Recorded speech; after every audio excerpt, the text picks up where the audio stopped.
up in your dome? What's up in your dome? Bring that shit in.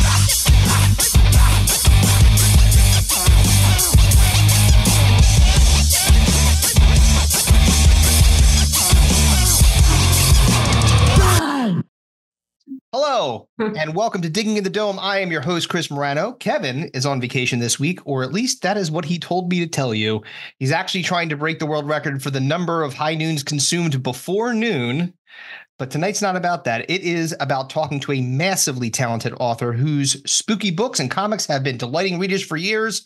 Her newest book, Babies with Rabies, is available on lacunningham.com.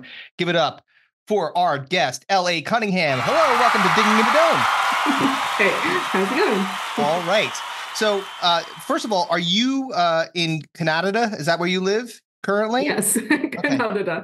The wall didn't give it away. I just assumed maybe because there was a lot of wood and Canada. So I just moved into a new house, and like the previous owners were like quirky. We got like some like colonial wallpaper, some cedar shakes, and like this is the carpet. Wow. So it's majestic in here. So how much acid did you find in that place so far, or none? Wow, surprisingly. No, they're quirky. It's fun. That's awesome. Yeah, so it's like I'm in nature. Yeah, so it's kind of nature, but it's like there's nature behind you. Then on the right, it's like kind of like I don't even know what kind of wallpaper that is. It's kind of quirky. The carpet is definitely like drug den carpet, in my opinion. I refer to it as this is the murder room. Like it's already saturated in blood. So you can't tell if you're murdering any more people, but it's definitely got a vibe. When we bought it, there was just like this incandescent, because it doesn't have like overhead lights. It has like just like lamps essentially, but they love like one incandescent light bulb just glowing on the floor. So you like open it, you have like that like electric like Oh man, it's like an abandoned haunted feel. Like, well, I was about to say like so because you're a lot of your material or all your material is very spooky, right? So a good portion of it, at the very least, like some of the stories that I was researching about you, like there's the point of villainy, point of virtue. Is that the one that I was looking at? Right. So, and it all centers around like an event that occurs in London. Right. So, yeah, but mostly your themes seems to be very macabre or spooky. Is that pretty fair, accurate statement or? Yeah, it's all pretty like dark fiction, like moody. I like started off writing kind of dark fantasy, and then it kind of switched. I like ran into the horror community in the writing world, and like they have this like great like dark sense of humor. And like these are my people. I'm gonna start writing horror. Right on. But like I'm still like I don't like I don't know. I still like dark fantasy and stuff like that. So it's still like fun having like some speculative paranormal stuff that just doesn't quite make sense. And people are like, hey, like physics and like science, this doesn't make sense. I'm like, but magic. That's not the point. The whole idea is not for it to make sense. That's why it's normal. It's not normal. It is paranormal. Yeah. It's weird that people like question that kind of thing, right? It's like when you're reading fiction, it's not like you're writing like scientific papers like theses around ghosts. Yeah. I mean, not that you couldn't if you wanted to, but it's not what your aim was, right? You're trying to get people to immerse themselves in this kind of world, right? Yeah. So what got you started into writing? Like what was when did you start? Early age, I'm assuming? No, not really. I like roundabout route. And I was an accountant for a while. I didn't see that coming. That was not on my bingo card. Yeah, roundabout route. I like very like got kind of pushed academically and ended up there. But yeah, I like, and because of that, I ended up in this opportunity to go overseas and do basically like work with kind of small startups in Ghana. Mm-hmm. And while I was there, I created a travel blog. And like not like a professional, like, ooh, like look at all these like amazing places I get to travel. It was basically just like to connect with my family and friends. And I guess traveling to a pretty amazing place. Like, so it's this is where I'm at. Check it out. Like, you know. Yeah. So it's still kind of like that, except I wasn't getting like paid or like not getting paid like like I assume travel bloggers get paid. I mean, I'm not sure that they're knocking it out of the park right now. All right, yeah. Fair. I'm like, okay, I was getting like a daily stipend, but it was like $30 a day or something like that. Okay. We're just raking in cash. Yeah. But anyways, I like started a travel blog, and then when I got back, people were like, oh, you're a good writer, and I'm like, neat. I'm gonna go back and do an accounting. And my partner was just like, well, what if you took some creative writing courses? Mm-hmm. And so I did. And then one of the courses called Publishing and Promoting Your Work, and it basically the assignment was to join Twitter. Or one of the assignments was to join Twitter and start an author platform. And that was kind of like, once you kind of like join a community and like say you're an author, all of a sudden it's like, man, I should maybe write something. Yeah, well, because I did some for like the assignments and stuff, but now I'm just like, oh, I'm an author. So I like started like trying to be like a novelist, and like that was like hard. So I kind of switched into like more short stories. I was like really good at writing like the first 12,000 words, and then like, I don't know what's next. So they switched into short stories. Mm-hmm. And then was there for a while, and then kind of met my friend Hades, who was like super into comics, and like, I'll do the nutshell version of that, but it's like, long story short, he corrupted me, and now I'm very into comics, and now I write comics. I love like comics. I can give like the long story of that, but yeah, basically he corrupted me. And so how did you meet him? Because he seems to be your ride or die. So you are the editor-in-chief of ASAP, right? ASAP Imagination. And then he is I guess he was the founder of ASAP Imagination, or some kind of conglomerate. You two somehow together have created this now blossoming indie comic deal. Yeah. Basically, there's slow motion. No, we met on Twitter. Oh, you didn't like running to each other's arms, like hug each other? Yeah, wasn't business partners at first sight. Not everyone's favorite rom-com, but no. Actually, business partners at first sight. Yeah. You still have the poster where they're like kind of back to back with each other, looking kind of like, what's gonna happen? Instantly, but for some reason, I pictured the poster for the proposal on that one. Yeah. Oh no. Somehow that's it, but like not. I don't know, maybe still cringy. But no, we met on Twitter, and it was basically just like we were joking about like making friends as adults, and like how you just need to go up to someone, like handcuff them and be like, we're friends now. And then it was kind of, because it's like hard making friends as adults. Whereas like kids, you're like, oh my God, you have a Ninja Turtles lunchbox. I have a Ninja Turtles lunchbox. Let's be best friends for life. Right. And you're like, yes. So you know what's interesting about that? So I just saw this, and this is like something that I didn't see really coming, but there are now parents that have business cards that they hand out to other parents to set up play dates, which I was like, that's so formal. That sucks. Like, I don't want little Johnny, like, Johnny's business card. What am I going to do with that? I mean, I know. At least I hope it's for the parents. It's not like kid. It's just like Johnny, kindergarten. Yes, exactly. Kindergartner. Yes. Into Dora.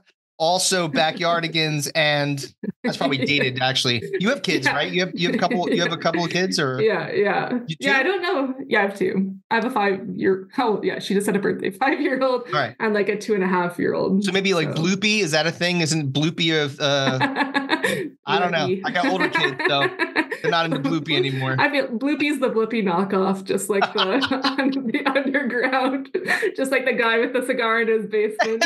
Right. On YouTube. Well, I mean, do they have like specific different Canadian? I don't know. Like, there's a specific child like on the Canadian TV, like kids TV shows that are like not the same. I remember Caillou, who I fucking hated that guy. Oh, Caillou stunk. Likes Caillou. Nobody likes Caillou. I'm trying to remember. Like, there was like ones from my childhood, but like now everything's just like Disney Plus and stuff. So like it's hard to know what is specifically Canadian.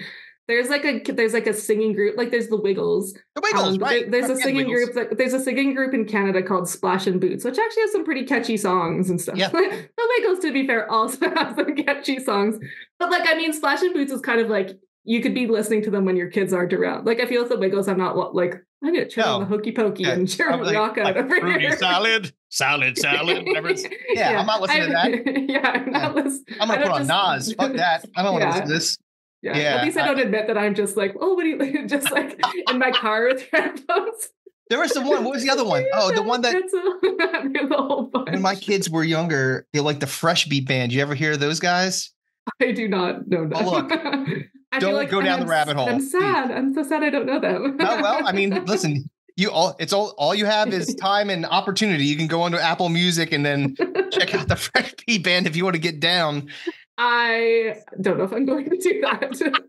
I wouldn't. I would. Yeah, fair. I know I like led you to believe that, but I was lying. I'm not going to do that. Fair. I appreciate you not doing that, actually, because I don't want to. It's like giving someone the tape from The Ring. It's like, here you go, enjoy that.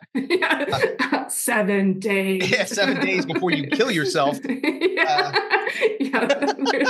no little girl that crawls on the TV. You're just like, no. You're just gonna be like, I can't take this anymore. Oh man, yeah. So your kids are younger, right? And you and your husband and your kids, and I believe that you have a dog too. Yes. That's a dog, and that's awesome. What kind of a dog do you have? She's like a rescue, so kind of like Australian Shepherd, German Shepherd, Collie, Husky, Coyote. I don't know. Yeah. I don't know. Who knows? Part wolf. I don't know. Part wolf. Yeah. Werewolf. Yeah. I don't know. It could be a thing. I have 3 dogs that are small, like small dogs. They're very loud and annoying. They're downstairs. I'm glad they're not barking right now because you would hear it. So you said, did you live in Canada your whole life or did you move there? I know you said you went to Ghana for a while. So did you grow up in Canada or did I grew up here and actually just moved back to like my little small town. I feel like, which is why I was talking to someone recently and it feels like a bit of a failure. Cause like, I feel like when you grow up in a small town, you're supposed to like spread your wings and leave. And then I did that for like how old am I? Like 15 years or something. Yeah, that's good. And then you got out of there. I'm moving back. So wait, so this is funny. So I just did, so over the summer, I did 2 stand-up shows. I produced and performed at 2 stand-up shows down where I grew up. And I'll tell you that you did the right thing. You left, you were gone for more than a decade. So you're good. There are people that still lived, like they never left. They just stayed right there. Those are the people that you're gonna be like, I don't know, man. Like, people that still wear their high school jacket around. They're like, remember me from this is when I was cool. So got your mullet. I don't know, mullet. Why do I say mullet? Mullets were the thing when I was I'm talking like I grew up I was in high school in the 70s. 80s. Mullets are 80s, right? Mullets are a thing now, right? Mullets are a thing now. They are a thing. They are a thing. I went to there's like a local baseball team here and I went to a game and there's like all these like little like 8-year-olds or something with mullets now. I'm like, all right. Yeah, that and the broccoli haircut. The kids with the broccoli haircut, it just looks like side and then it's like a poof of like, like a broccoli crown. The broccoli haircut. I will keep an eye on the broccoli haircut. Oh God. I didn't know it had a name either. Oh yeah. Well, I call it the broccoli haircut. I don't know that it's patent pending. So, don't take that from me. That's mine. Start suing people. Your Honor, I believe I didn't do the poor man's, like when I was in a band, we did the poor man's, what's it called? Patenting, which is you basically put your master into an envelope and you mail it to yourself and you never open it. Then you say, see, you try to like steal my shitty song. I got proof that's my shitty song and you got to pay me royalties. It's the way it works. Yeah. So back to you on your book. So you said that you met Hades online. What got you? Because you wrote the first book that you wrote. I know I saw some of your poems and stuff. I'm not sure if that preceded this, but I definitely saw that you had your first book, Points of Villainy and Points of Virtue, and you co-wrote it with Hades, right? I think his name is P.A. Hayden. I don't know what the P.A. stands for.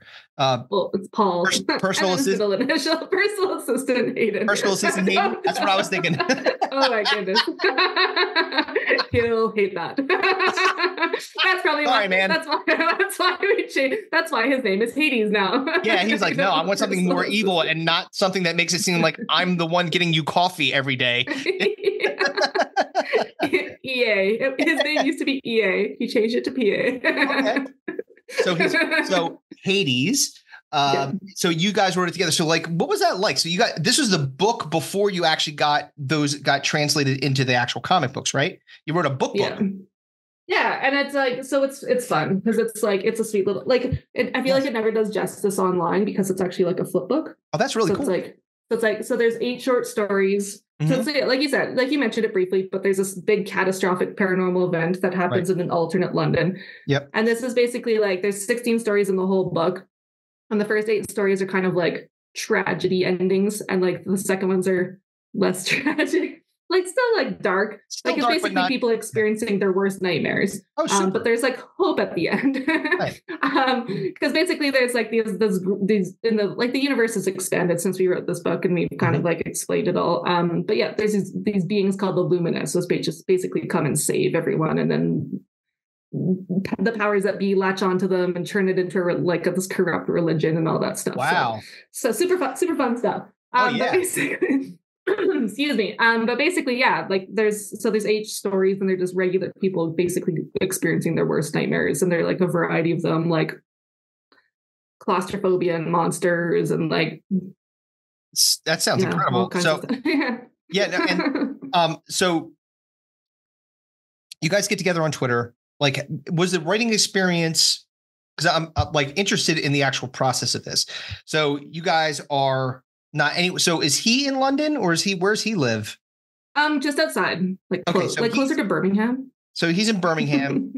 And at this point, are you in Canada or are you in Ghana when you meet him? No, I'm in Canada. I was in Ghana like well before I met him. Okay, so I was only there for like 5 months. you guys are pretty far away. So how was the collaboration process when you guys are putting this together? Were you guys just doing separate stories, or collaborating together and kind of weaving it together as a team? And if so, how did you guys do that? So when we first met, we always had plans to met online. We like originally had plans to like do something like around this event and basically all these different perspectives. And like when we met, I was pregnant. And then we started writing this, and my daughter was like less than a year old, and I was like postpartum depression and like overwhelmed as hell. It's like, oh my God, I have to keep this like small human alive. That's like something I completely have no experience or any capabilities to do this. But so I wanted to write, and then he was just like, well, how about we start working on this project? And he's like, there's literally something in the universe called, like we call it our world, that's called the event. And so it's just like, let's write it around this. So he's kind of like, go write 8 stories. I'll write 8 stories. Like we kind of had like a basic, like, this is what the event is. This is the timeline. So we kind of just both went and did our own things. But then we kind of like came back together, and we wanted to like put it into like a timeline. Like the first 8 stories are kind of a countdown to the event. Okay. And then the event happens. And then it's kind of the next 8 stories are like kind of the event like onwards, like closer to the event, and then like immediately after. So we started like kind of meshing things together, and like obviously like we're like, hey, some like the first like for like, and we didn't tell anyone which stories we wrote. We kind of just like left it out. We're like, right, you could just interpret whatever. Yeah, like guess whatever you want. But then once we came back together and like made it more cohesive, we needed to like adjust some things. So we had to like change some stories, and like basically that was like my origin story of becoming a comic book writer. Because one of the stories, so there's 2 stories in Points of Villainy. There's one called Sweet Dreams, which features this little girl named Hannah, who's basically her parents wake her up in the middle of the night and they're fleeing the city. So it's all from her perspective. Great.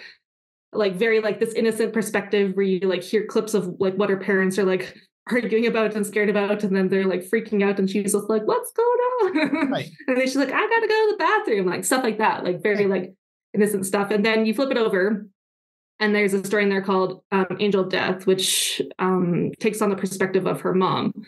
Her mom's going back to London, and she's a doctor, and she wants to help people, and she's having these physical encounters with death, or she's being haunted by previous patients. Right. And eventually is this Lily Connors, the what Sister Grimm's based off of? Yeah. And then she has this physical encounter with death. So we kind of like, I wrote the story, and like these are 2 stories that obviously like now the cat's out of the bag that I wrote them. Right. But spoiler alert. Sorry, guys. Yeah, spoiler alert. No. Which I can't imagine. It really matters who wrote what. No. You guys are a team. It's all good. Yeah. I'm probably gonna drop a few spoilers. Like I said, the universe is big now. Like she's half Grim Reaper surprise. Like before we like released the book, I like wasn't telling anyone, and then she's a little sidekick who's a ghost, and I wasn't telling anyone that. But now it's like, read the book. If you haven't read the book by now, it's your fault. Right. You're getting spoiled. And I think the cool thing too is, and this is something that I noticed, like when I was doing research. Now I obviously haven't a chance to read all their books or anything like that, but I see one of my favorite authors and one of my favorite horror authors is Stephen King. And I see a similarity about how he like definitely weaves these multiple stories throughout his books, right? And he often interconnects characters, locations, and these plot devices through his catalog of books. You'll see these like things that pop up in different areas.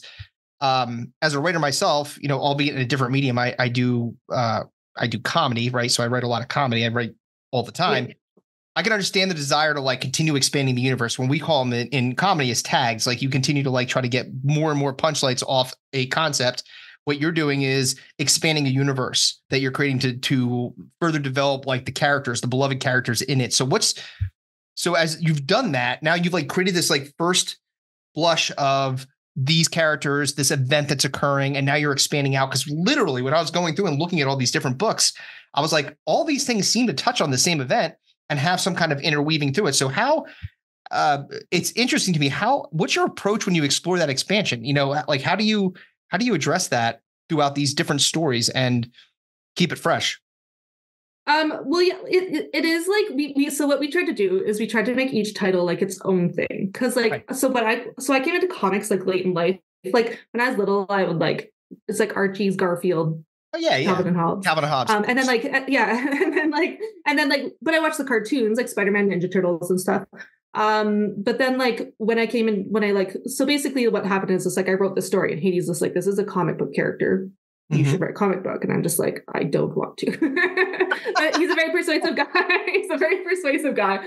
Yeah. So eventually I'm like, so hypothetically, what would that look like? So when I like got into comics, I was just like, all right, I'm going to get into comics. And like, so like him and like, we have this other friend, Nemesis. Everyone has nicknames except me and Lori.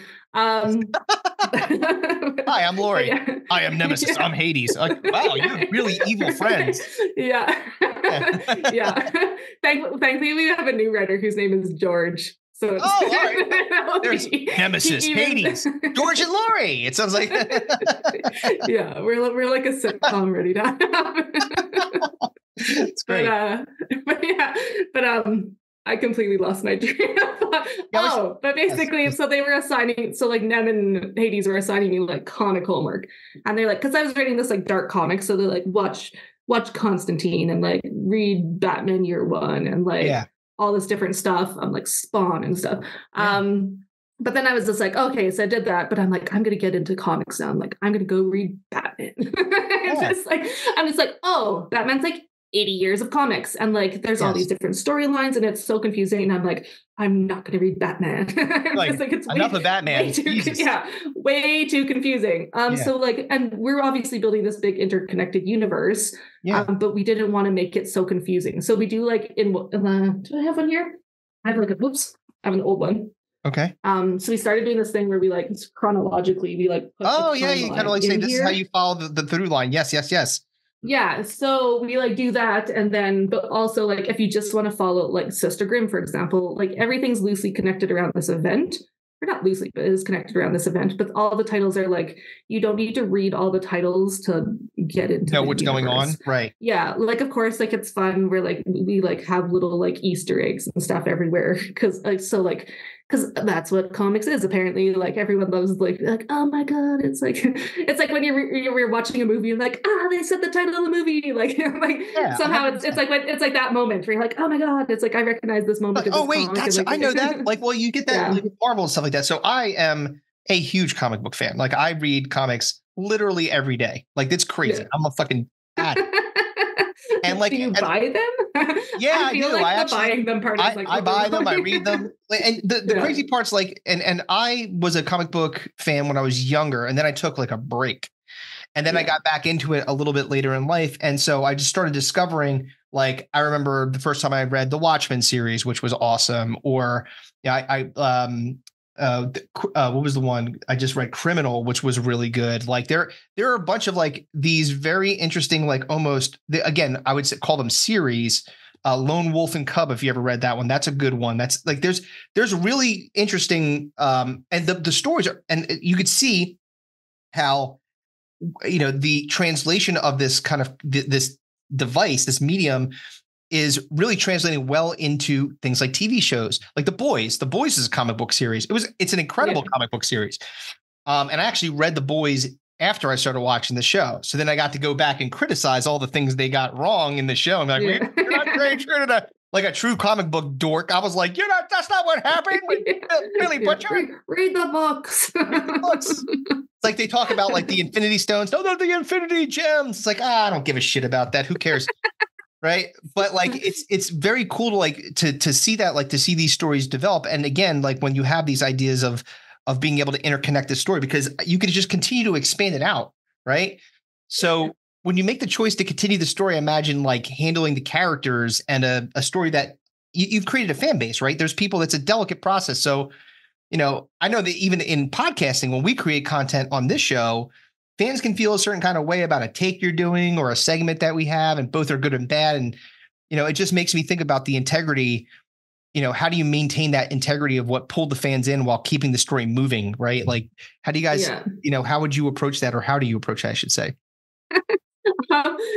You know what? That's a very good question. And I'm not 100% sure if I like am doing it like very consciously. Right. Cause like right now, like, so originally I wrote Sister Grimm. It's like a graphic novel. So it was like a complete story and like very cohesive. And then we decided like it's very expensive to like do a graphic novel at once. So we decided to split it up into singles. So it has 4 issues now, but the graphic novel I wrote was too long for the 4 issues because they're like 22 pages. So I did actually have to like cut some stuff out. And like, there's a few things where I'm like I wanted the story to still be complete, obviously, because I don't want people to get to the end of issue 4 and be like, screw this. Right, that's off. It's just like, this is cliffhanger, or it's just like a weak ending or whatever. Right. But yeah, it's like the idea is a 4-issue arc. So we wanted it to like be very like, and like it is like cohesive and all together, but at the same time, like there are little bits that I took out where I'm like, well, if we keep this going, like then I can like touch on that, because like Bennett, like this like ghost character, has this whole like complicated backstory with like a divorce and a estranged kid and stuff like that, and like but it doesn't like hints of that come across, whereas like, and there was like a moment where like in the original like graphic novel script I wrote where like there was more on that, but I'm just like, okay, like I can't get like the main story is Lily, I can't focus on Bennett. Or you could dog ear it almost and say that I can go back to that later. I've seen that happen in multiple, again, series of comics or just regular books, where I could say like, this is somebody that we could explore later who could have its own like almost spin-off and say, I'm going to just talk about him. Yeah, for sure. And then like issue 2, we mentioned this thing called the Sorrow Song, which is this like alternate world like created by like memories and stuff where ghosts can go. And it's like, but it's very like, it's touched on, it's like a couple, like a moment, and all of a sudden like, and then like you won't see it again for like the rest of the issues. But it's like, there's like this like interesting thing, but just like, but if you kept going, it has more relevance and stuff. But otherwise it's just like an interesting little like piece of lore, I guess. Like, right. For some reason, we decided to end the series after 4, like no one bought it or something. We're like, or there's something new and shiny over here. We're like, hey, like, what if we like want to explore that title? You can. But again, I don't want to like leave people hanging and like all this like stuff out. Like, if we did decide to end the series, it'd probably be nice to like close out, give a little more information and stuff. But the idea is that to like essentially like I think we want to kind of like start crossing over titles a little bit. But so you're basically creating off ramps so that you're saying like, okay, if you left the story right here, you'll be fine. You've gotten your finality, gotten your satisfaction because there was some level of resolution here. But if you want to keep going, there's more story to explore down the road if you want to, or you can get back off the on ramp and get back on the road down and still like catch up, which is cool. It's interesting because when you have like this again, I keep calling it a universe because it feels like that. It's like I'm creating this event that occurs, this cataclysmic event that is fucking London up. And now I'm going to be able to continue to expand it out. And that because it could touch so many people, can continue to kind of echo out. And you have these really interesting characters that you can continue to explore and kind of build on, even if you go backwards and say, even before the event, this is who this person was, maybe leading to some of the things that happened later that you didn't really tie back into what actually happened to them. You know what I mean?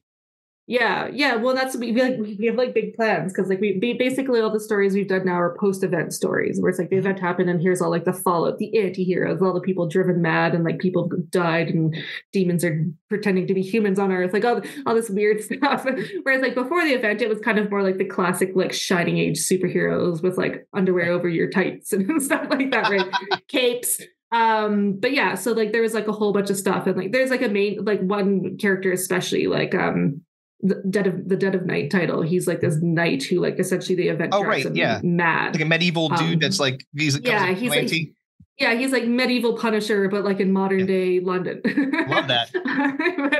but like before the event, there was like this like big like family legacy, and like you could focus on his dad, you could focus on him growing up, and like all this pressure and all this stuff. So like there's a whole bunch of stuff that we could touch, and like we're newish, like we just had like our fifth birthday anniversary, I guess. Like we do an online con now every year to kind of celebrate it. But yeah, like we're still like we're newish, but we're also still like we're not huge, so we don't just have like teams of writers. We're just like, hey, here's all the titles you can do. Like we're 4 of us now writing titles, so it's like, and we're still like smallish, so like it is like word of mouth and cons, and you're out there like putting your book in people's faces and all that stuff. So that's what you got to do, right? So like when you, because again, as a fellow creator, I think the hardest thing to do is to get started, right? It's to like, because that is the heavy lifting, right? Getting through the I've got one person that's following me on Twitter, right? Or to get to that fan base, or in your case, like, hey, you've got a good partner, right? I think they're called Vanguard, right? Vanguard Comics or something like that, that takes is selling your comics and, you know, have got great things to say about you. And you've got like these stores that you're placing your stuff in, I'm sure. And that's got to expand. And it's the heavy rowing is really, it's all throughout. Don't get me wrong. It's a pain in the ass the entire time, but it is definitely harder in the front end. As soon as you start to get kind of that momentum, it's a little bit, at least a little bit easier. Yeah. Well, and it is the thing where it's just like, obviously, like you want to have sales, but in order to have sales, you need to like create something. But like you also need to do like, they're like one of the best ways to sell your first book is to write a second book and like to have that backlist of things. Like my most recent Kickstarter, like we done a lot of kind of in-house funding. So my title Sister Grimm hadn't been on Kickstarter before. And then we decided to like bring it in with issue 3. And all of a sudden, like the number of people who found it and that were buying like issues 1 to 3 on the campaign was like incredible. Like it was higher than I ever expected. I assumed people would just make, because we also do like the thing where you're like, hey, if you don't know me, you can just buy issue 1 and like just like taste the water. Yeah, take a little take a little taste. Like test the waters. That's the word I was looking for. Taste Instagram. Don't taste the waters. Never taste the waters. No. I do that. That's how you get Giardia. That's right. End up on the toilet for days. Yes, like that. But with comics, no.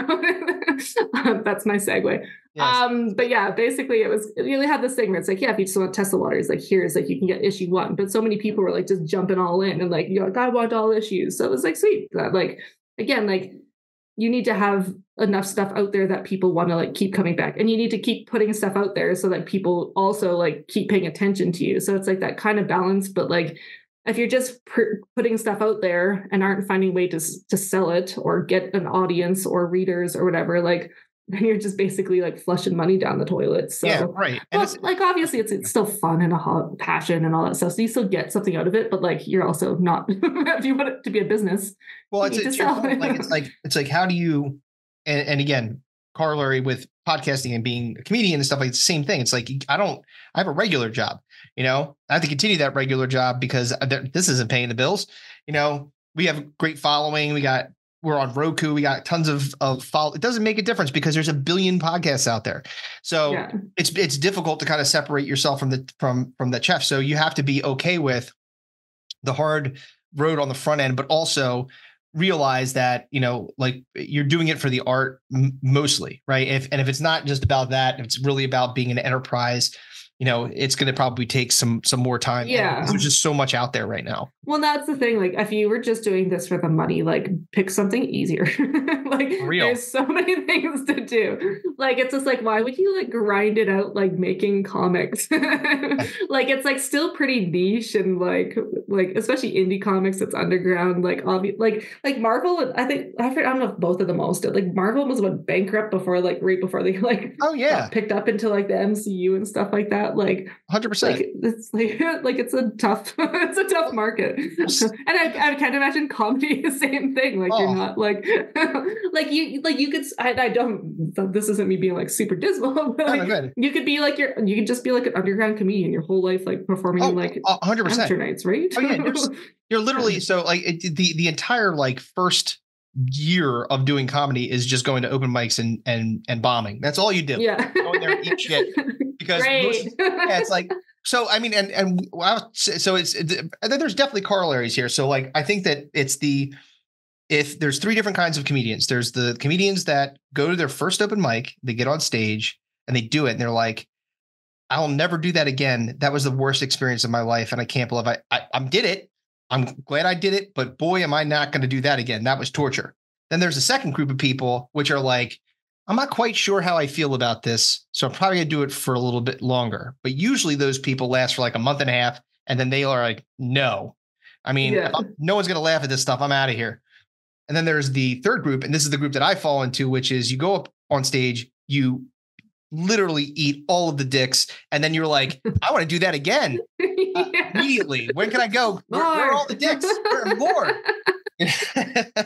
So like, and I think that's the same thing with like when you get into something that you really are passionate about, which obviously you're very passionate about writing. And I wanted to ask you too about like the poetry element. So like, obviously this is like two separate worlds here. Like, and you've got your comics and you've got this really interesting story and this universe that's being built. And then you got your poetry. So like, was the poetry begot the comics, or like what started first? What was the thing that was more passionate for you on the so like writing kind of started off as like more like therapy writing, to be fair. It was just like I have the thing where like I can get very in my head. So like one of the easiest things to do is just puke it out. And like I think that's part of the reason like why my stuff's so dark. It's like I got a lot of dark thoughts. So you just puke them out. To let someone else deal with them. Right. But your problem now. Yeah. But I feel like so like that was kind of a thing when I was like very depressed. I would write. For some reason, I'd write poetry. It just like would come out of me in like this moody, artsy, emo kind of style. So I don't like write a ton of it anymore. Or I don't post as much about it as either. Like I've kind of like, it's like maybe I'm not as moody. Still my moments. Sure. But yeah, it's just you're a parent. You have to. I mean, like that's. Oh yeah. There's still days where you're like, you're like, would I be okay being on the news for killing my whole family? Maybe that's a fun way to go. Hey, not only that, but I'm going to be selling some comics after that. I guarantee you. If I'm not going to be famous, I'm going to be infamous. That's right. There's different ways to be famous. Yeah. I'd be like, oh, is that writer who killed her whole family? I'm going to read her comics. Yeah, all right. I'm going to see what's going on behind that. I mean, like there's obviously like an interest in that dark side of people and that darkness, right? It is interesting too, because you're balancing. So like writing is now your full-time gig, right? That's all you do. You're the editor-in-chief of ASAP. This is what you do for a living. This is it, right? Yeah. Like arguably I'm a full-time mom, and this is kind of like what I'm doing. Right. And I'm being heavily financially supported by my partner. Right. So like if I was doing this by myself, I would be drowning, to be fair, with being the momming side of it. Right. But like I'd be doing like a job as well. Right. Which is like, I understand that I'm very fortunate that I have someone who can like, I also like did the grind with the accounting. So I had some like built up some money, but like, yeah, like I'm not really. This is not the thing that's keeping the lights on for the time being. Yeah. It's interesting because when you're kind of balancing that stuff out, as I find myself again, like I've got so many things. So I got a podcast going on, right? I got a regular job. I got the comedy thing that I do like literally multiple times a week. So there's a lot going on, right? And so I just think about like how tired I am all the time. Like so tired, right? So tired. It's unbelievable. Like, yeah. And I recently I got off. I'm trying to like drink less caffeine. I don't know. Are you a coffee drinker? No, I also cut out caffeine because like I was like heavily dependent on it and was reading bad things about how it just like actually stresses you out more. So it does. Like, it does. maybe. I've been trying to like limit it down. Like I was only drinking coffee, stuff like that, but like I was drinking multiple cups of coffee a day, and like and it's interesting. Like I supplemented something called Magic Mind, which is a really good, it's like a green tea shot, and it's been like a wonder. It's like a green tea shot, but it's like it gives you like mental acuity. It kind of like gets your energy up and stuff like that. And it's been like really good. And I'm not just saying that because they're a sponsor, and I should have mentioned earlier. I was like, are you selling this? Laura, stop that. We were talking. I was so into this conversation that I forgot that I had to mention them. No, but in reality, like it was cool because it was one of those really serendipitous things because I was like, I am drinking way too much. I'm way too much caffeine. It's like bad for your brain. It's bad for your heart. And this is really, it's actually a really good substitute. Like every morning before I go to the gym, take a shot of Magic Mind. I don't even want a cup of coffee when I get home. Like, you don't just wake up super high on life every morning. No, I have what they call chronic insomnia, so I get a good 4 to 6 hours of sleep, maybe. So that's how I roll. I mean, oh no, you have a 5-year-old, and how old is your other child? 2.5. 2.5. Oh wow, such great ages, early. I've got a 16-year-old and a 13-year-old. Have fun with that. I don't want to. Well, yeah. Well, you do have an option. Like you said, you just kill them all. And I plan to be in the news well before that. Thank you very much. Yeah, wait till puberty hits. You're like, you know what? Machete. I want to go sharpen my machete out back. I'll be. Is this the year I become infamous? Oh man, that's the good times. It's the good times when they're that young, though. It is very cool. But I can imagine that you're also probably running pretty ragged with the kids. Right? Yeah, well, and it is the thing where it's just like where do you find time? It's like the only way to find time is to not sleep. Like, yep, it is like it. Yeah, like last night, like I was like, I should really go to bed, but it was like 12:30. I'm like, open my laptop, like fully aware. Like my daughter's not like she's having nightmares and separation. Oh, no. Like we just moved, so it's just like that's probably messing her up. Yeah, she's all kinds of stuff going on. So like I'm like, plus you live in a spooky house with like weird carpeting. Yeah, plus we got a whole bunch of murder rooms here. Research this place before. Yeah. Remember this event, it'll be in the newspaper. Mom, I don't know what's up. Is it normal for my bathroom to hear la la la la la? I'm like, no, I don't think so. My daughter's name is Rosemary. No, I don't. I actually don't know. I don't know anything about Rosemary's baby, actually. You know what? Rosemary is a delicious herb. I know this. I know the song. Yeah. Oh, yes. That's about it. They have a actually. Did you ever? So, are you a TV or a movie person too, or you mostly just? Some like randomly. Yeah, I used to be like very, very movie person, but now I just Disney and like. Oh yeah, well, right. Just whatever is age appropriate. Yeah, so you're like, I guess I'm gonna hear we don't talk about Bruno again for the 5 billionth time. Yeah, if that's not gonna make you murder your kids, I don't know what's gonna like another one of these. It's funny. We are doing we do a tournament every year, which we're right at the tail end of, called Cinco de Mayo. And every year it's something that, so much like, let me back up. So Hades, when I was researching him a little bit, it said that he started like writing during the pandemic, right? That's kind of like what triggered it. But it seems like you did it before that, right? Like, cause you were a little bit earlier, you're like 4 months earlier. You had not so like he had published books before the pandemic. Oh, he did. But we basically started the company during the pandemic. Like that's kind of when we leaned hard into like the company and comics and stuff. Right. So he was probably writing before me. But I was like a little bit before, like 2017, I kind of started. I think that's when that course happened where I'm like, all right, time to pretend to be a writer. You guys were like 4 months. I think that you released Point of Villainy, Point of Virtue, like November of 2020. So that's like 4 months before the lockdown occurred, right? Sound right? It's March, right? 4 or 5 months. I think that's after the lockdown, right? I don't know. I think it was my daughter 2020, or maybe it was 2021. Maybe I'm wrong.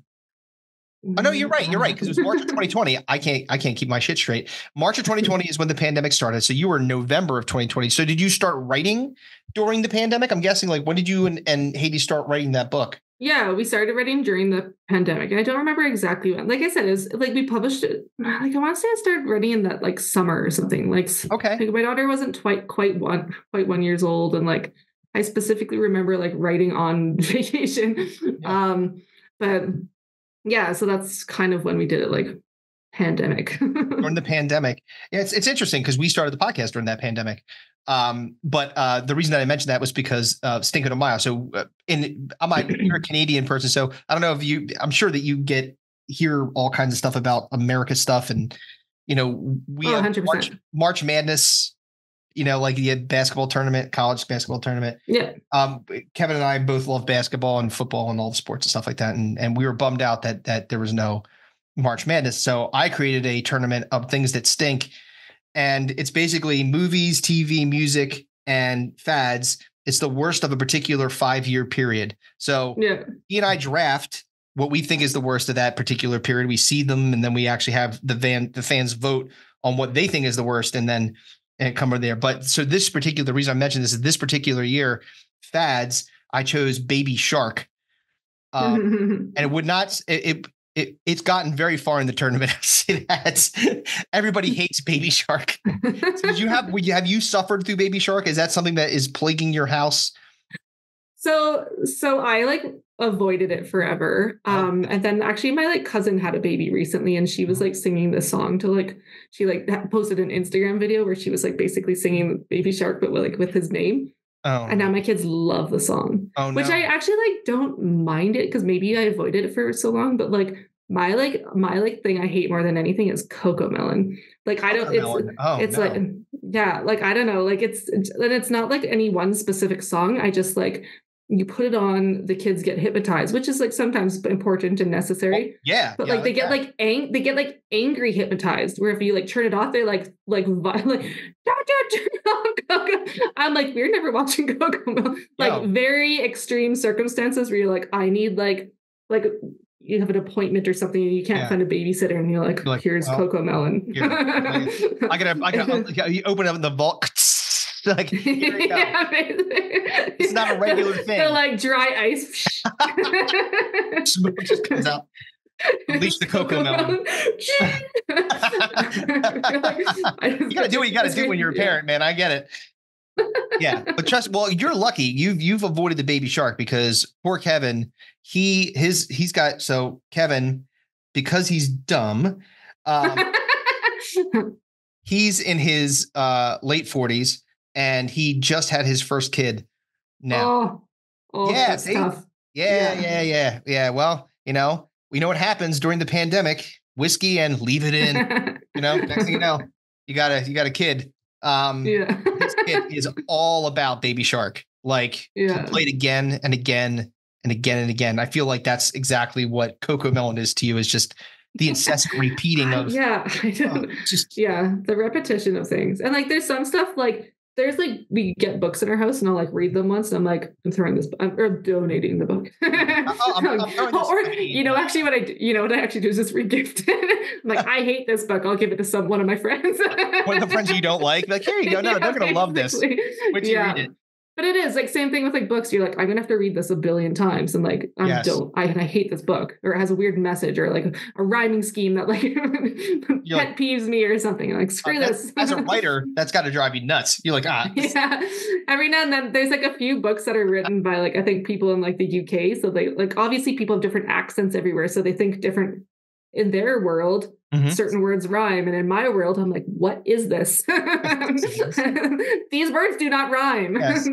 Yeah, this is not my language. I don't like it, so I'm out across the pond. So, is English you're speaking of it? So Hades, so have you actually physically met? Like have you gotten together and met? No, but we're meeting for the first time this year. I'm going over to the UK in like a couple months, and we're doing a Comic-Con together, and we're doing going to a comic shop and doing a signing together. So that's incredible. First time, yeah. That's great. So what's like, So, all right. So we got this event. We got these things that like there's a bazillion books. Oh, and also like I wanted to ask, there was what is NE1? What is that? So like I see that's like kind of like somehow connected to you guys, but I wasn't exactly sure what it meant.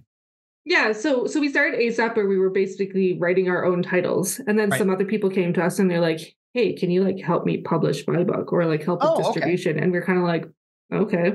So we started. So we started a publishing imprint called NE1 World, and basically, so like other creators can go like submit through there, and we'll like publish people's comics and novels and stuff. And then we also do just digital distribution as well. So there's like an online bookstore and stuff. So even people we don't publish can come and like submit their stuff, and we just like sell it for them, and we do physical distribution. So just anything. Basically, people come to us and they're like, "Hey, can you help us with this?" And like, yeah, I guess like someone's gonna be like, "Hey, can I have this like movie idea?" And like, yeah, we can get into movies. Right. Why not? And E1 can do it, so come on in. Yeah. Right? Yeah. And as I said, you don't need sleep. Sleep's very overrated. So of course we can do it. Sleep when I'm dead. So the other thing too is I was looking at a couple of the comics. I think Sister Grimm. There was is the artist Nieto, or how do you say his name? Nieto, yeah. Nieto, yeah, like Nicolas Nieto. I mean, it's beautiful artwork. It's incredible. Yeah, he was like a good find. We basically had this one artist who reached out to us on the OPSEC title. Mm-hmm. And that was kind of one of the first ones that we started with. And we were like, "Hey, do you know any more artists?" And he was like, "I know all these people." And he was down in Argentina. So basically all of our artists are Argentinian. Right. There's a few exceptions, but like Nicholas is from there. So, and he had this like great gritty watercolor, like vibe where I'm just like, yeah, this is awesome for the story. And then we like kind of like narrowed the color palette. So it's like not the whole range. So it's very like pinks and purples and greens are like the dominant color, and we have some like blues and oranges and stuff, kind of like a secondary palette. So it's basically like to make this kind of moody atmosphere and surreal kind of feel to it and stuff. So it works. It caught my eye. Like when I saw it, I was like, wow. I'm like, obviously the story is very interesting, but also like it's the combination of the art. Like it's what you always see like in these comic book teams, right? Like you see these two people together, this brilliant story writer and then this amazing artist, and like those two combined, like it's what gets people addicted to comics, really. It's like, yeah, well, and it was odd because like it was his first like he was working on a comic with his brother but hadn't published it yet.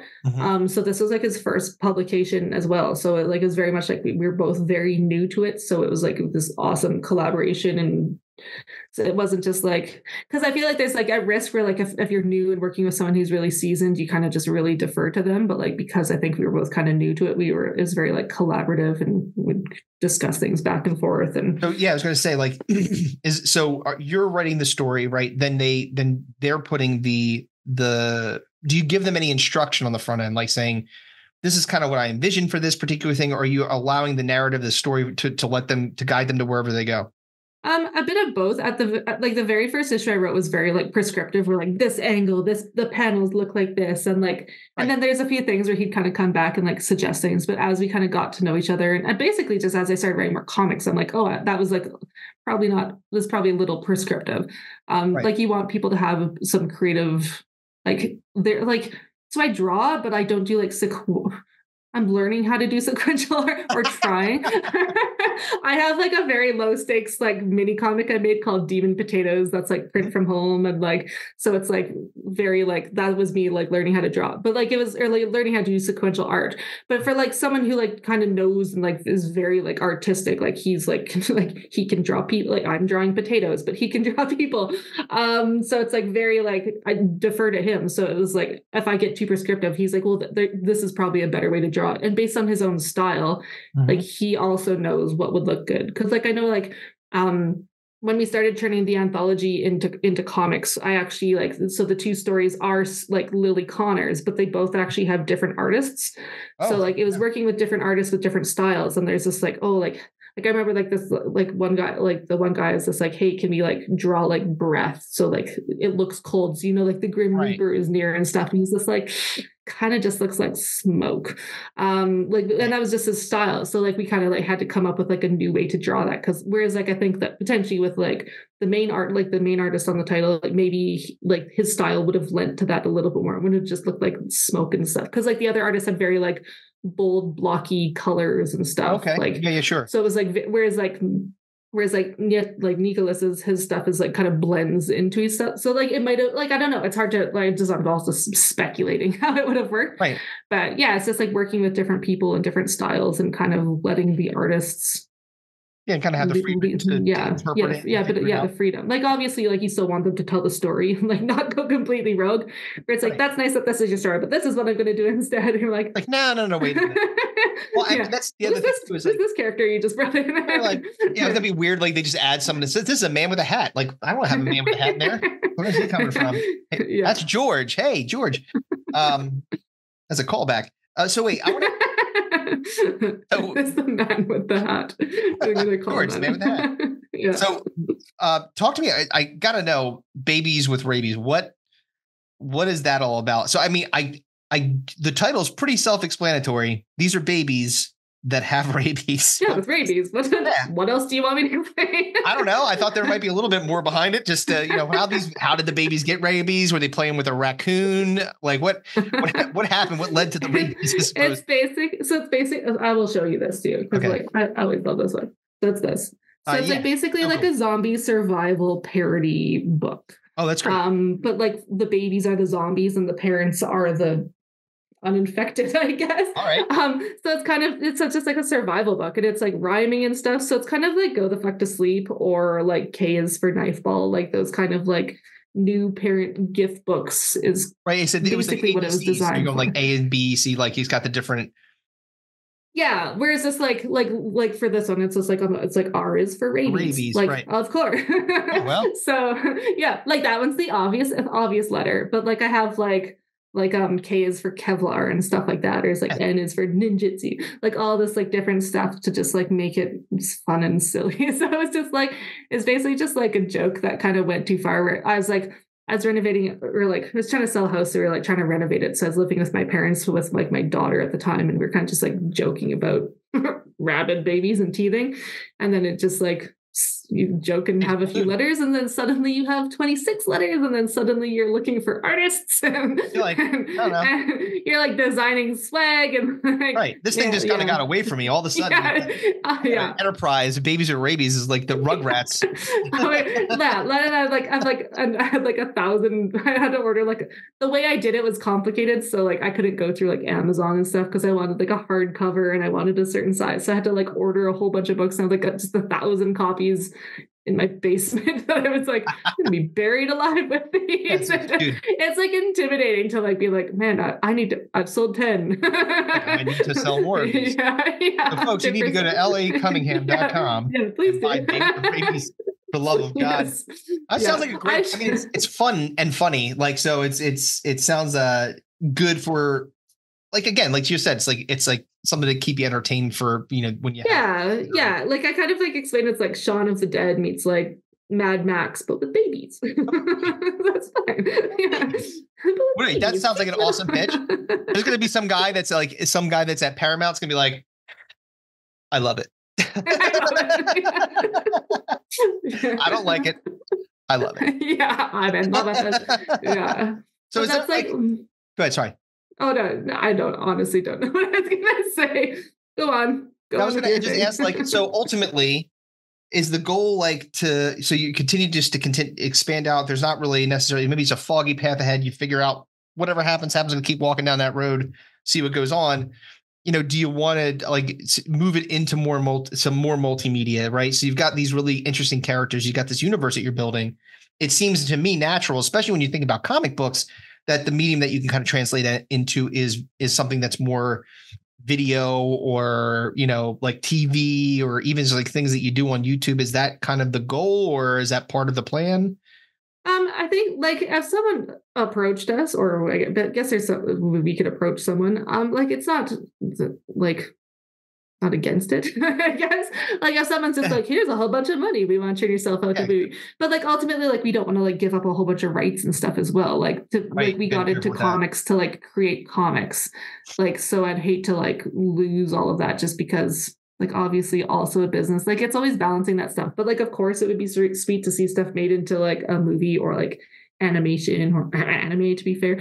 Like whatever people want to do with it. But of course it would be sweet to like it to grow. And then obviously like once it's in another medium, potentially it has more eyes on it and all that stuff. And then people go looking for the books again. So to your point, like and that's kind of where I was going, which is like we live in a world where physical medium, like things like it's almost like it's retro to have physical comic books, right? Yeah. It's like vinyl records. Like people get into vinyl, but people weren't into vinyl records like 20 years ago. I don't give a shit about that. They were like, that wasn't the thing. Like now it's coming back and people are like, okay, it's kind of kitsch. It's like, this is something that people actually, it's weird because that retro nature, that cyclical nature of things kind of gets people more interested in it. And then they start to actually respect the fact that, oh, wait, you know what? If I listen to something on vinyl, it actually sounds kind of better than in the digital, right? So in the same way, people are going to be like, all right, here's Sister Grimm, the movie or the TV show or the series or whatever. I want to go back and read. And you think about like some of the movies, think about they were still very popular. Don't get me wrong, but the Hunger Games and stuff like that. Like so many people went back and read those books well after those movies came out because they were like, I'm only discovering it because it's something that I could see on TV. Yeah, for sure. Well, even like you said with The Boys, or it's like you started reading the comics after you started watching the show. Like that's like I never watched The Walking Dead, but because I've heard such good things about Walking Dead in general, even though I know there's some complicated stuff that the show did to and fans were unhappy, but like I've heard like the books are still great. So I've like started like reading the books without having watched the show. But it's like just because you know about something. Like even like I remember like when I was little-ish, like I watched like Blade and I had no idea it was even a comic book until like recently when they like tried to remake it. Like Blade was in the Marvel. Instantly I'm like Marvel, right? Yeah. Yeah. I was like, Blade was in Marvel. I'm just like, I had no idea that was a comic book. Like there's just like all that stuff. Like once it kind of becomes like, it's always one of those things. It's like obviously mainstream has like its downfalls and like you don't want to become commercial and sell out and all of these like the negative things that can go with kind of becoming mainstream. Right. But the same thing, like the goal is to always like sell more. So like if something, if movies are huge, like I think a lot of people don't part easily with their money for books. Like it's very like it's tough because like people like buying like a $7 coffee. It's like, but what about a $7 comic that lasts forever? And you can cherish. But I need that coffee unless you drink Magic Mind. Magic Mind is oh, what a perfect proud segue. sponsor of I'm the king of the segue. It's funny because like we do so yeah, like part of what you try to do, like when you're talking about like a product, and I genuinely, I wouldn't be talking about it if I didn't actually use it. And I use it literally almost every day because it's really a very good supplement. But when we first started getting sponsored or that sponsorship deal, we were just saying terrible things, and we were like convinced. They were like, "There's no way." I'm gonna put a montage together of like, because we'd be like, Magic Mind. It'll help you not kill babies. Like, Magic Mind. It makes you less racist. Magic Mind. It's like, we just went off the wall. Like it was crazy. Right. And every time they'd come back and be like, this is great. And we're like, really? Like, all right. Really? You still want us to do this? Yeah. Like, for some reason, I haven't listened to his podcast for a while, but it reminds me a little bit of like Bill Burr with his like MeUndies and like I don't know if you listen to it. Where he's just kind of like, yeah, these are the sponsors. It's kind of like a throw. He's just like, yeah, go buy these. Go on. He's very like unserious about it, but at the same time, like they're sponsors. So yeah, you want to like I want to support them, and obviously, like I said, we wouldn't support something that we didn't actually like or use, but making it funny is part of the fun of it. Like, is not to just like lay on it, but to your point, like it's the talking about the mainstream, like that balance of, as an artist, it's difficult. There's integrity and I want to maintain the integrity of the characters and stuff. But when someone is like, I have a dump truck full of cash, I'd like to pour onto your house. It's like, integrity is cool, but money. Yeah. Cool. yeah, for sure. And then I just like, like there's always kind of this like the thing where it's just like, oh, I would never like sell like whatever. But like my partner and I always did this thing where it's just like, how much money would you take to like do this horrible thing? And I always like kind of play them and I'm like I was like, oh, that one's like a big one. Like that'd be like multiple millions. And then there's the ones where I'm like, no, 10 grand. Yeah, it's like how much money? I still want to have a bit of dignity, but like 10 grand still buy some things. 10 grand. Yeah. 10 grand. 10 grand is a nice amount of money. Yeah. I mean, I got a low price threshold. I got a kid that's about to go into college, so I gotta. It's gonna be lots of money. So I'm willing to do a lot of things. The U.S. is fun, hey? Yes. With their education. Well, I mean, look, so my oldest is interested in becoming a doctor, which is kind of cool. Yeah. So I was like, that's great. Yeah, but like college, sure, will definitely help with that. But medical school, you're gonna be a lone city lady. Got news for you. I don't have that kind of cash to send you to medical school. Unless I sell out, which I'm willing to do. If someone wants to pay me exorbitant amount of money, then maybe I could. That sounds like another good segue to Magic Mind. It does. See, look at you now. That's you're doing sponsors like Magic Mind. See, you're doing it too. You'd be thrilled. I'm just helping. You're very helpful. I appreciate you having me on the podcast. So do my part to I appreciate you being make on the you podcast. that sweet sponsor cash. Yes. Cha-ching. So as we're getting up in time here, but talk to me a little bit like about what's next for you guys. What are you doing next? What's the next things on the docket? Are you just kind of steady as she goes? You said you have a Comic-Con coming up, which is pretty cool. Where's that at? So I'll be at what's the name of the place? Near Leeds. For some reason I can never remember what the actual town is called. Harrogate, that's what it's called. So I'm going to be at the Thought Bubble conference over there in November. Oh, that's awesome. So in UK, if anyone from this is watching the UK and wants to come say hi, it's like the first time. We have a weird audience. You will be surprised. Like we have we're a top 100 podcast in Romania. So if you ever end up in Romania, that's so weird. So like I set a drawing show for a while that I was like a drink and draw that I was doing, and I'm gonna like pick it up again on YouTube, like different title, rebranding, all that fun stuff. But like one of the guys that kept coming, I think was from, I want to say Romania, but that was like Serbia. I'm like, I can't remember anymore. But again, where I'm just like most people, because it was like I was doing like late podcasts at like 9 o'clock at night. So it was like toddler just opened the door. That was terrifying when you're not expecting that. Mommy, this is the murder room. Oh, sweet. Yeah. You're like, so he's about to be on the podcast. Oh, hey, welcome, son. Not sure where his dad is. No, but that is interesting. Like that like you don't realize where your audience comes from. Like we had like all of a sudden, like you see in the demographics, like New Zealand. I'm like, I don't know how we ended up over there, but all right. What's up? What's up, Kiwis? What's up, son? What's up, young man? That's my book. Do you want to take this upstairs? Do you want to go find Dad? Watch out for the cord. Yeah, go find Dad. That's a cord. That's for a podcast. Do you want to go find Dad? Okay. She's like, do you want to go find Dad? Yeah. Talking to your teeth. You want to find Dad? Yeah. I have like I don't like put my kids on like social media. So I feel like also I'm having him on a podcast. Yeah, exactly. I'm gonna have to put like a smiley face emoji over his head. Yeah. He's very cute, but I'm just like, no one gets to see that.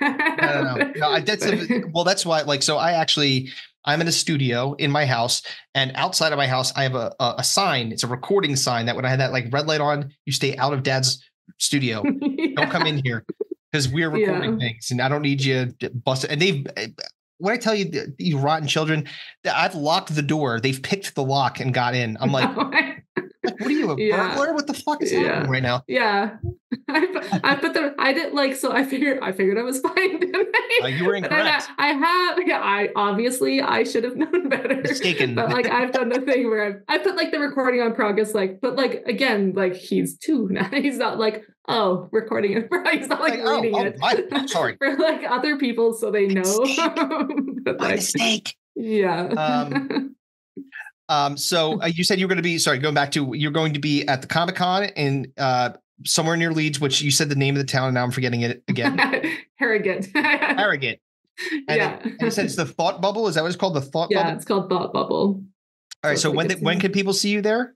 I want to say November 15th to 17th. November 15th? 16th to 17th. Somewhere around there. Right. That weekend, whatever that weekend is. Yeah. And then like here, like I do a conference, or like I'm in Calgary, so I do like the fan expo every year. Mm-hmm. But like I kind of just like every year I kind of just like test things out. Oh, he's back. Oh no. It's November 16th and 17th. I just found out November 16th and 17th is where the comic is. There you go. Yeah. So if they want to see you there, obviously they can go to lacunningham.com to get any of your books. They can buy them there. They can go to asapimagination.com to see all of your universe that you're creating. It's very cool that we finally got the chance to talk. I apologize for it taking so long. Scheduling the bitch around these parts. No, it's great.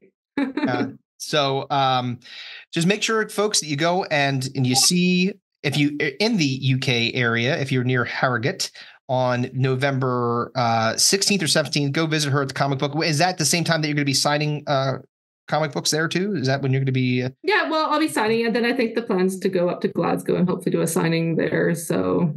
All right, we'll see how that all rolls out, right? Well, I'm on social media, so people can follow. Right. Obviously, ASAP Imagination. Right, and I'll put your socials here. It's at LAURCO or CUNN on Twitter, right? Is that right? Yeah. And then yes, I'm like, oh, man, I gotta get it right. Gotta get it right. Yeah. Obviously, it's La Cunista, so LACUINSTA on Instagram. Yeah. So make sure you go and follow her there. And now that the little hand's coming up, we're going to say goodbye. Thank you for joining us on Digging the Dome. All right, it's been fantastic.